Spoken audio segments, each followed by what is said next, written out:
Hey everybody, what is up? YuseiTheSynchroHero. I got a random match against Skill, so let's get into that, shall we? So anyways, he leads with me and Xiao, and I have my Zoom shoes, my Swellow, and as you can see, I changed a couple of pokes out. So I have Mushana, the one on the top right, and then I have Swellow, my lead. So yeah, that's pretty much the changes I've made so far. I'm probably going to use a completely different team soon, so I'm going to have to make one. So I went for T-Wave on the Shaman, and then I go for the Stealth Rods on his switch-in because I know he's not going to want to stay in and take the, Rock Slide and get Paraflinched to death. I definitely wouldn't. So, yeah, I bring in Swellow on the Earth Power, and it won't do anything, and then I go for the Facade to pretty much take it down. So that is actually pretty good because now I'm not gonna I don't have to worry about the Needle King anymore, especially if it's running the Sheer Force setup with the special attacks, and those do a lot of damage. So I'd be pretty aware of that actually. So here, I think I decide to. Oh yeah, that's one of my. Yeah, he was talking about like darn any good walls or something. He knows like I run like a couple walls, obviously, but I have like quite a bit of sweepers as well, like the Swellow right here. Now, if you actually get the reference to Zoom Shoes, then you're amazing because it's actually a reference to a very old classic game for the Super Nintendo. And yeah, if you guys know what that reference is from, leave a comment because, I'd like to interact with you guys, I guess, in one way or another, but I don't know. Anyways, he goes to Terrakion. And took out my Swellow with the freaking Stone Edge because it was scarfed, and I'm like, every one of them is freaking scarfed now. It's kind of weird. Because that took me by surprise. I thought, well, I should have actually expected that because why else would you bring that thing in against me? Because, well, actually, I mean, the only reason, because I knew he had, like, his Stone Edge would have been super effective, but I thought I could go first. Maybe that's what I was thinking.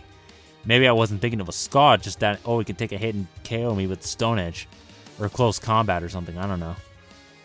Actually, on the hindsight, he could have went for a close combat, predicting me to switch out and like Hitmonlee. But he gets a critical hit on this Stone Edge here, and that kind of mattered, I think, because I think even at Hitmonlee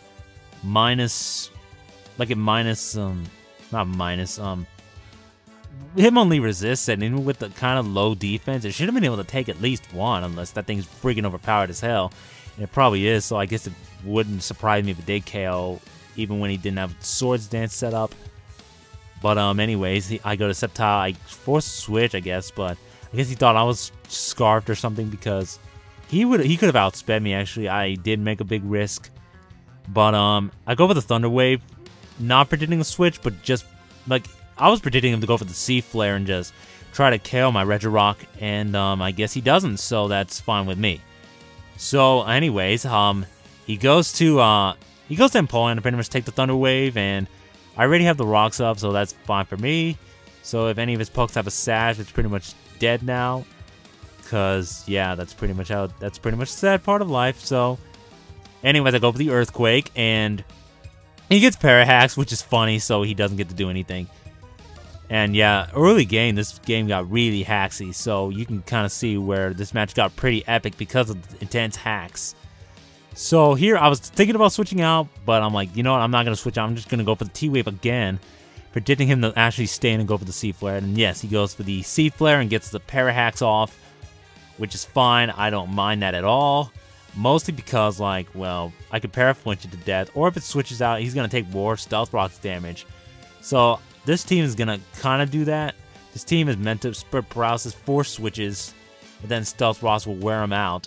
And if they have a Sash, that doesn't work, so because there won't be a full HP anymore. So takes me out with the Sea Flare, and I decided to go to my Slick Tile, not my Nightbright or Mushana, because, well, I'm saving Mushana for later. As you'll see later why I save her for later.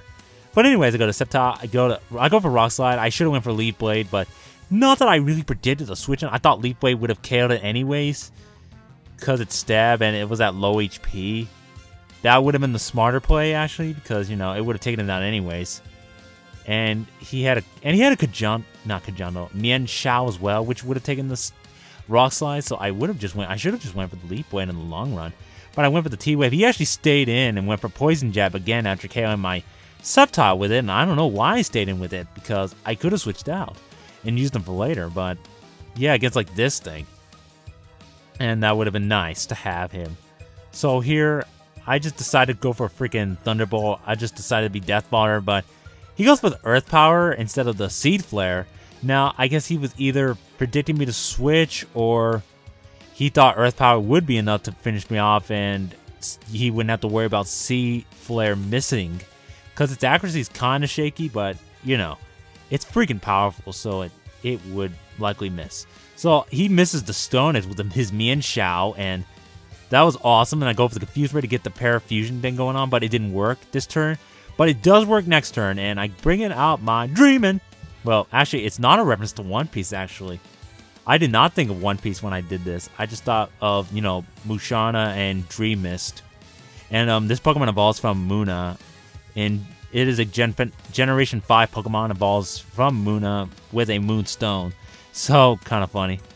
But anyways, this set is actually pretty annoying, actually, and pretty dangerous, too. And his last Pokemon runs a similar set. It's not exactly the same, but it's similar.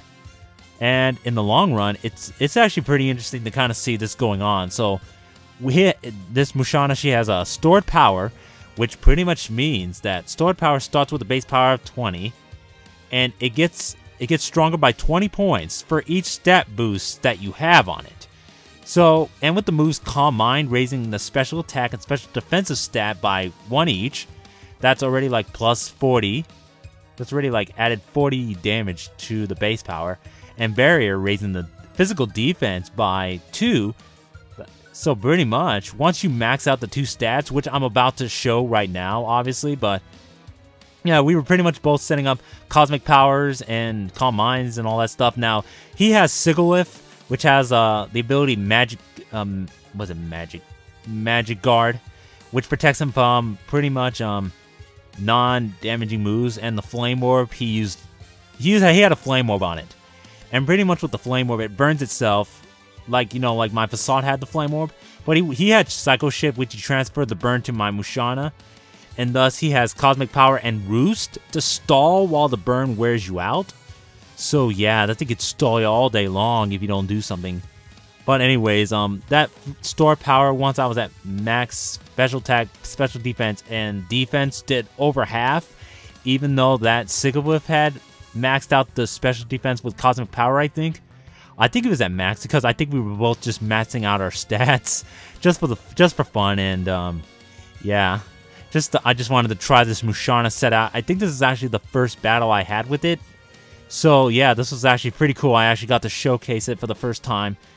And yeah, so you kind of know how the set works. And if you're wondering the EV spread on this thing that's kind of making it effective, it is on max HP, max physical defense, and a bit of EVs and special defense, just to add a bit more special defensive bulk. And the reason I have bold and not like, not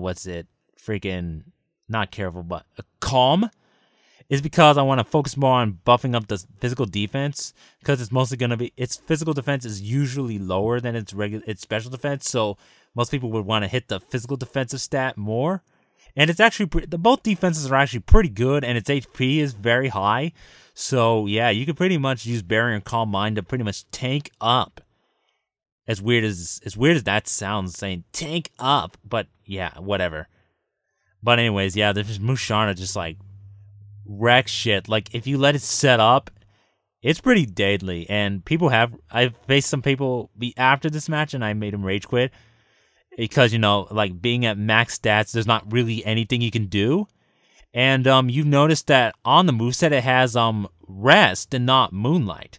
Now, you might be curious as to why it has Rest and not Moonlight, because Moonlight gives you instant recovery. Now, with Rest, it fully heals your HP and puts you to sleep. Now, this is good, like, if you've been poisoned or burned in their attempt to try to wear you out, then you can use Rest to not only restore yourself to full HP, but also to get rid of the status you have. And thanks to Synchronize, when you're pretty much burned, paralyzed, or poisoned, the status condition will be passed down to the opponent, so they're going to get the same status affliction you have. Unless they're immune to the status, then it doesn't work. But most of the time, it's going to work. And when you set up the Barrier and Calm Mind, that's pretty much what they have to do. And once they use Rest, whoop, DC Rage Quit pretty much. Because you pretty much can't do anything unless you happen to get a critical hit. Now, there were instances where that happened. Like a critical hit did matter, actually. Because, yeah, that was kind of fun, actually. Because I know it's very annoying. And actually, I'm considering using a completely different team, sort of, because this Mushana is actually pretty annoying to battle, much like that Sigalith I battled just now, because they both run similar sets, similar mindsets, if you will. But yeah, YuseiTheSynchroHero signing out, and peace.